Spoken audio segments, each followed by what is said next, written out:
Let's see if I can't make a good effort at giving a basic overview of ammo reloading. Ammo reloading is a hobby I took up, I think it was year 2013 here in Texas. We had gone through a period of time back then. I was following the scare up in Connecticut after that elementary school got all shot up by that twisted off lunatic boy, and the prices on ammo and guns and anything related to these things just completely skyrocketed. And it was an idea for me that maybe if I made a fairly small investment into some of the tools for reloading ammo, I could perhaps in the long term save some money, you know. And so it became a hobby of mine, and I cranked out several thousand rounds of various calibers through a fairly short amount of time, and I probably did generate enough ammo to be able to report enough savings to make the whole thing at least break even. All my tools, all my equipment sat dormant for another 5 or 6 years probably after that. Just the way I was living, I wasn't able to set up shop here, and you really can't see the whole thing I got going on. In front of me I have a basic press. It's a turret press. It's called 4 stations that rotate as you bring the arm down, and I got a powder release here that's set up for a particular measurement. I've also over here I've got a press and a setup for shotgun shells. I'm not going to be dealing with that today. Loading handgun ammo is what I'm set up for. In fact, not too long ago I picked up a 44 Magnum. It's something I always wanted to have. It's a revolver type for those who don't know, and the whole process of reloading ammo works very well for handgun rounds, but specifically for the revolver. For the revolver, you can get away with using straight up lead projectiles like this here. This whole chunk is what comes off of a 44 Magnum. Let me shoot it off. And when it's just basic lead, it doesn't cycle so well in automatic handguns, automatic pistols, the magazine spring fed types. Once the chamber barrel starts to heat up, the softness of the lead becomes a little bit questionable.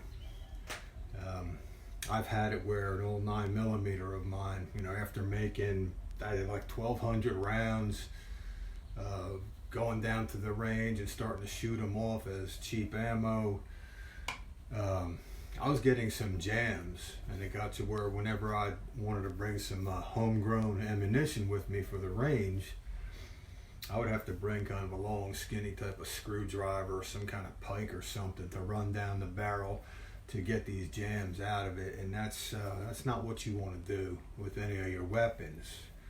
You know, you don't want to risk running scratches up the barrel and things like that. It was a bad deal all around. So I kind of got out of the habit of using lead projectiles for the automatics. What I found that I could do instead, I could go online, I could buy copper plated stuff that didn't have those kind of issues. And you know, it was an additional expense when I'm trying to make everything as cheap as possible. But in order to have something more reliable, I had to get away from the use of lead bullets in automatic pistol types. But with the revolver, that's not an issue. You're not magazine fed, you don't have spring action, you don't get a chamber that really heats up the same way. And you can fire these things off out of the spinning cylinder indefinitely without any issues. I've never had problems. I loaded a whole lot of 38, for example. 38 was my carry weapon for a long time. a very long time.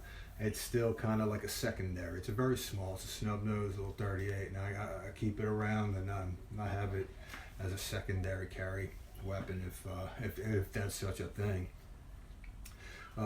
So with the use of revolvers, it gives me the option of using the lead projectiles, which means I can melt my own bullets shaped into a mold, which you obviously have to purchase up front too, as part of the tools of the trade sort of thing.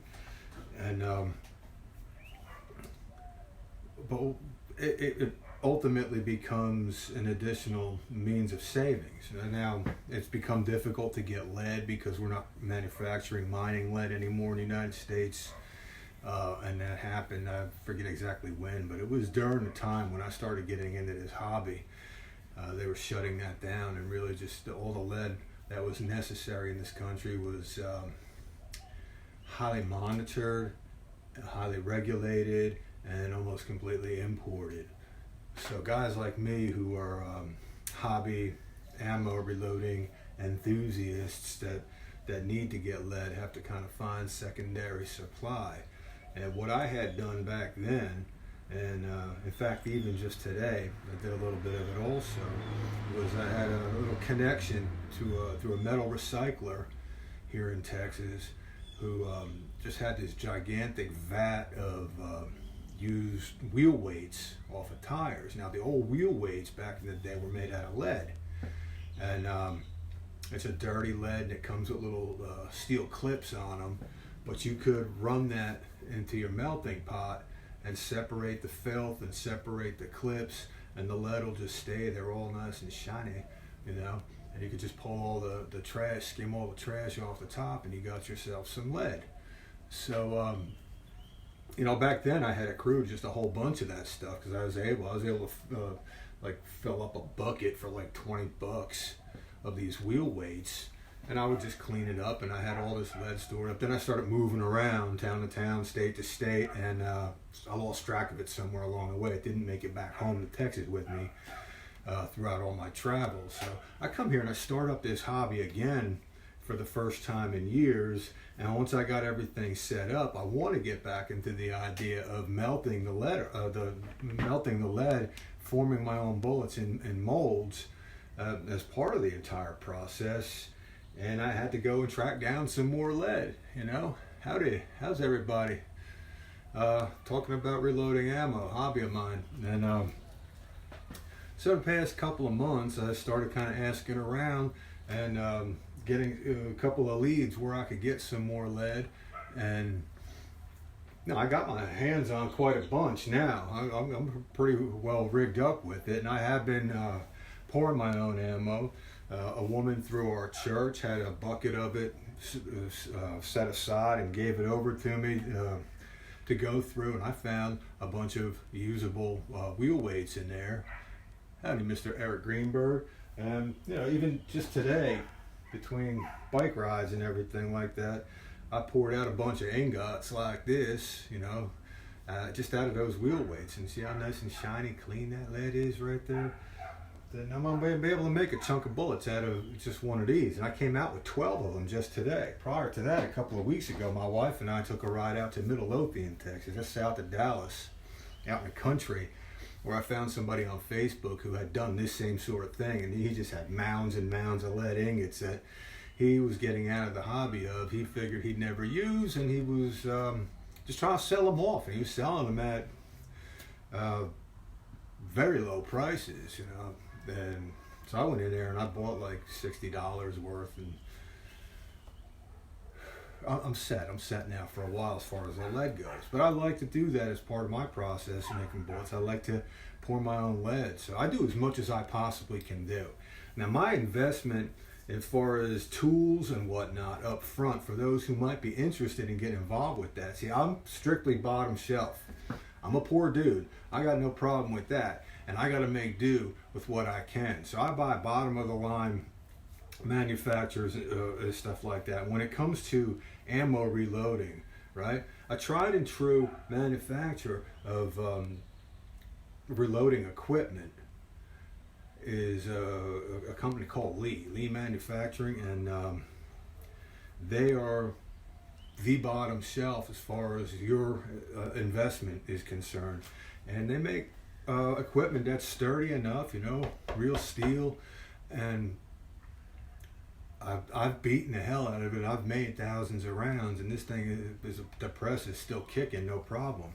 In fact, there's nothing that I've bought from them that hasn't withstood the test of time. There was one little plastic piece inside the turret spinning mechanism that had kind of worn a little bit, and it got to the point where my turret wasn't spinning station to station in the proper way, and it cost like all of 20 cents to replace it. It was not that big of a deal.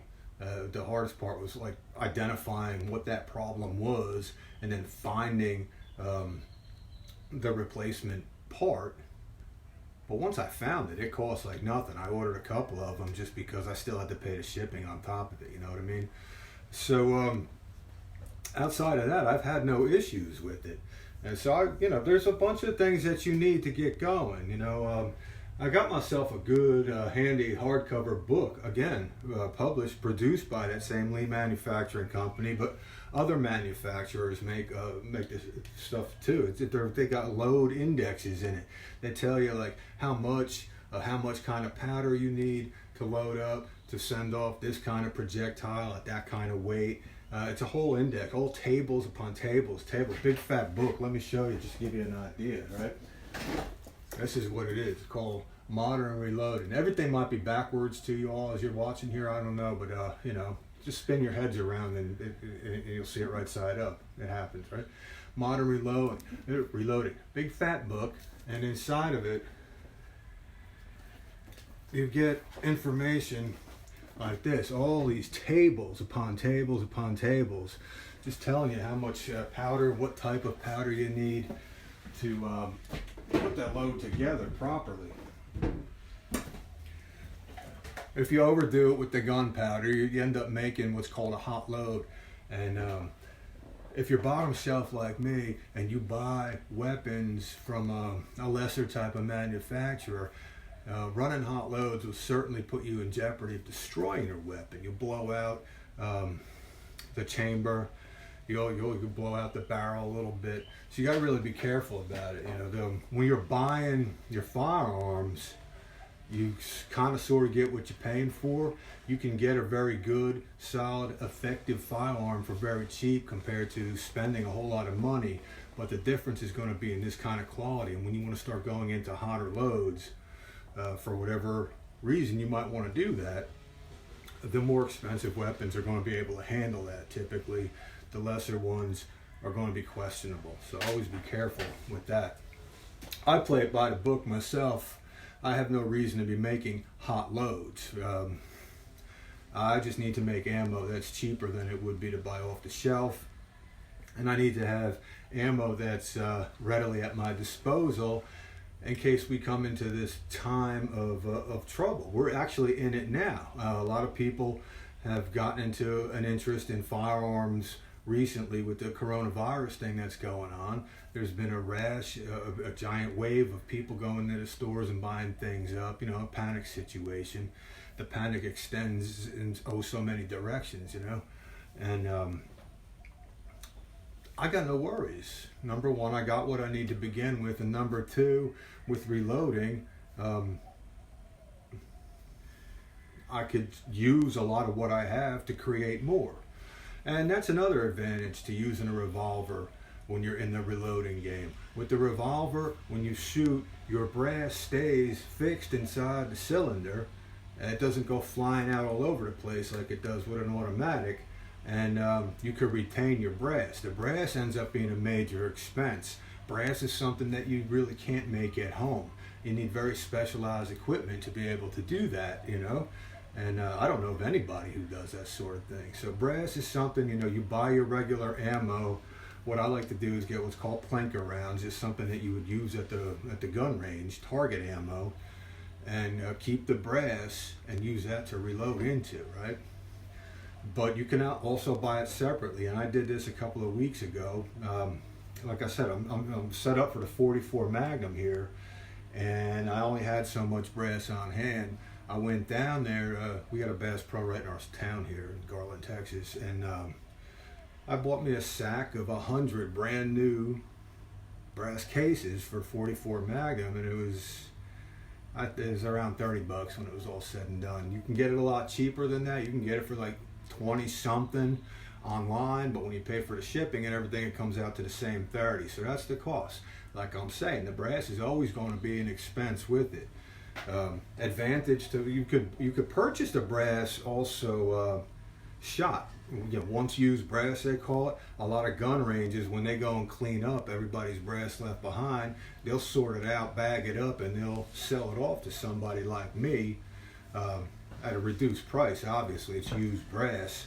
But see, you could use with your handgun ammo, because of the shape of it, the shape of a case, the brass case, you look at it, it's just straight up and down, right? Straight up and down, nothing fancy. When you get rifle ammo, in most cases, you have a little neck built into the top of it, and it tends to get misshapen quickly, and the life of a rifle shell is not going to be as long as it would with the handgun ammo.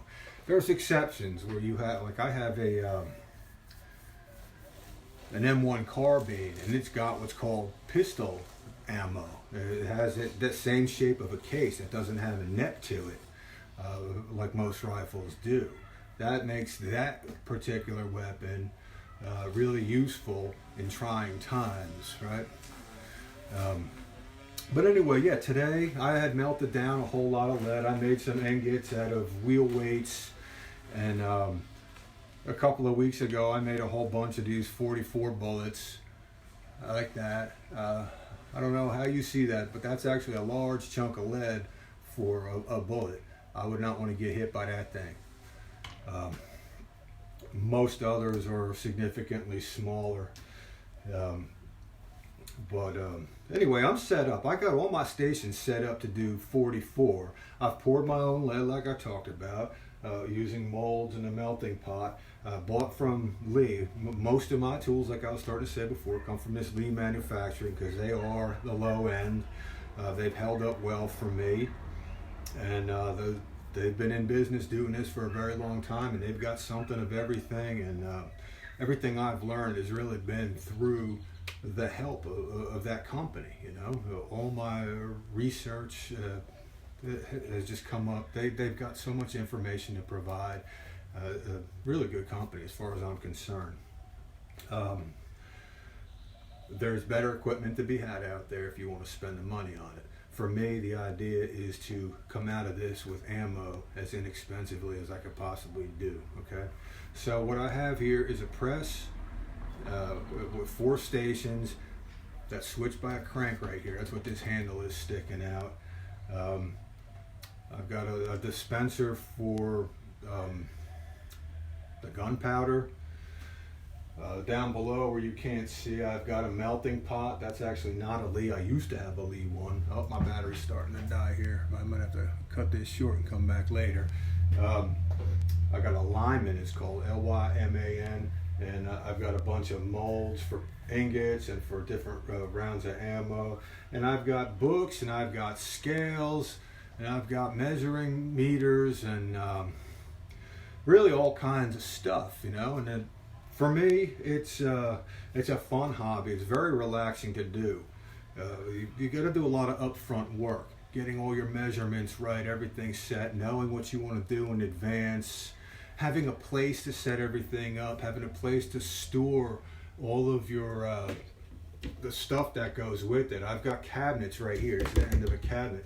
I've got 3 full cabinets here that's loaded up with just all the different things that I need to load up. I got more equipment that I haven't been using lately, more molds. I've got ammo that I've already finished. I've got the boxes that hold some equipment. I've got equipment in there I'm not using because I kind of upgraded and got better stuff. All the different parts, I got primers, and I've got other 4 station turrets that are not in use right now.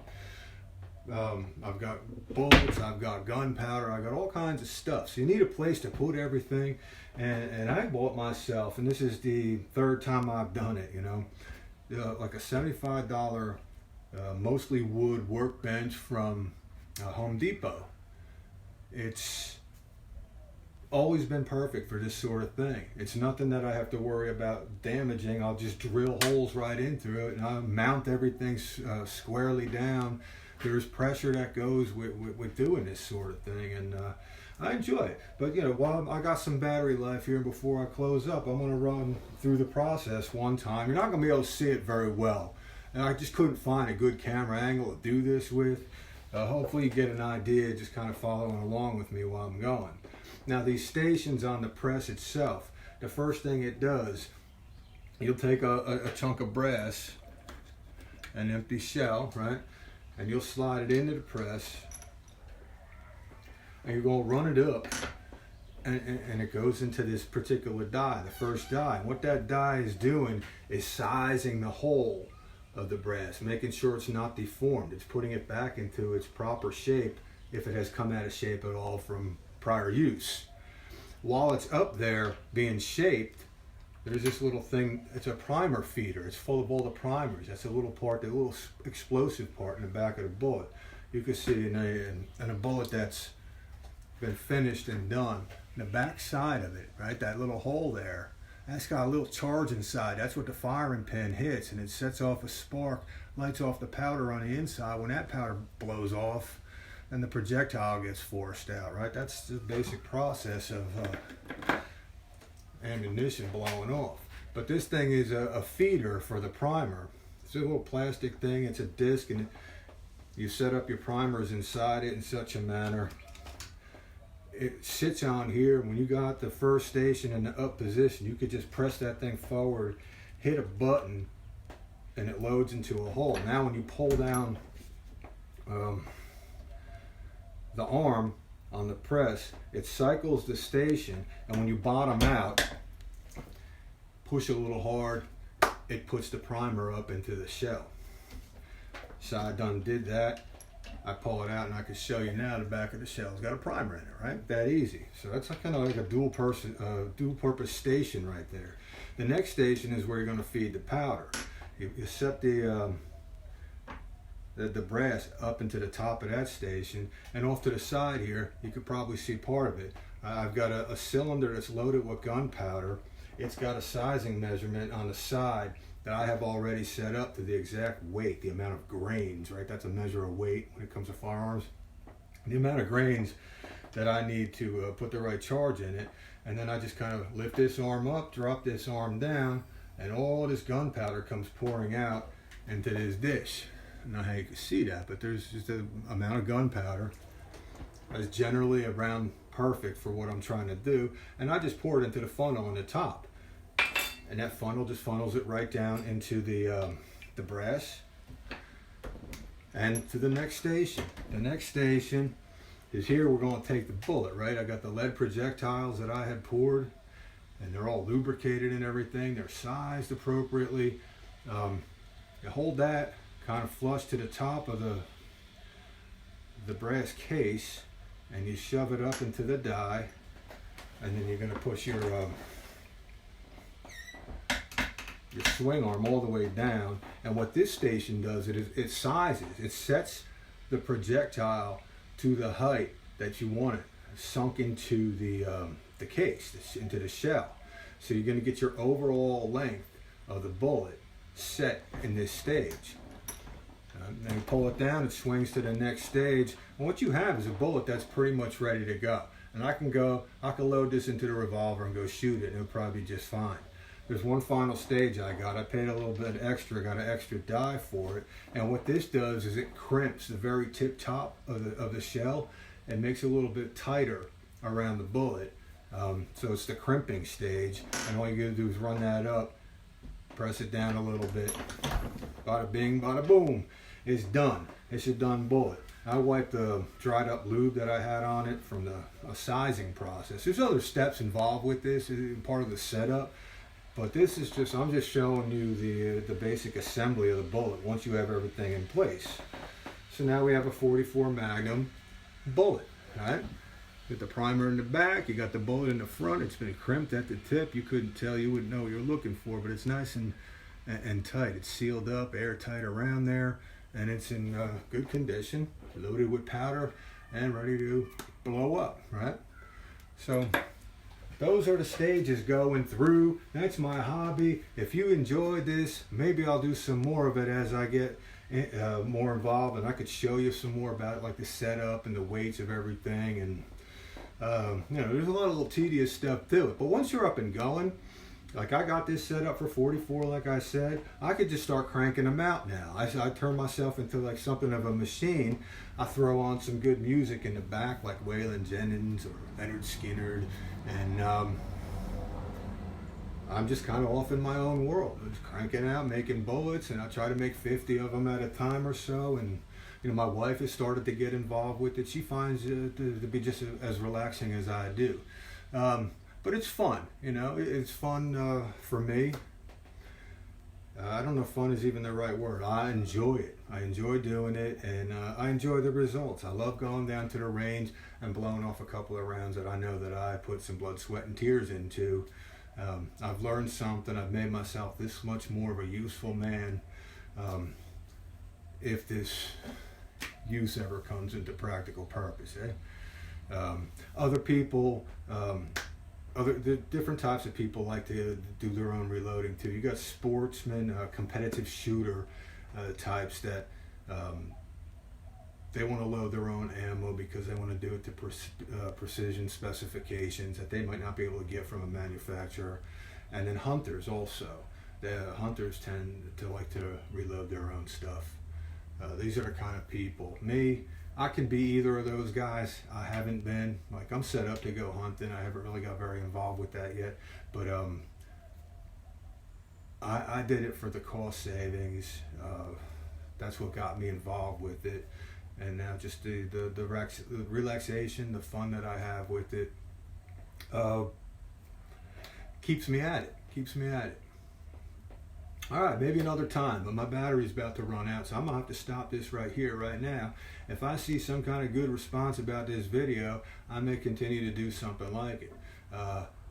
But even if I get bad responses, I'm gonna continue with all my Bible stuff because that's what I'm all about. If you haven't seen any of that, look, I leave a couple of them on Facebook, and I have a YouTube page now where I'm reprocessing live feed videos, and so they're not backwards or anything anymore for your viewing, and you can get some ideas on scripture. It's called One Cowboy Under God. You know, it's on YouTube.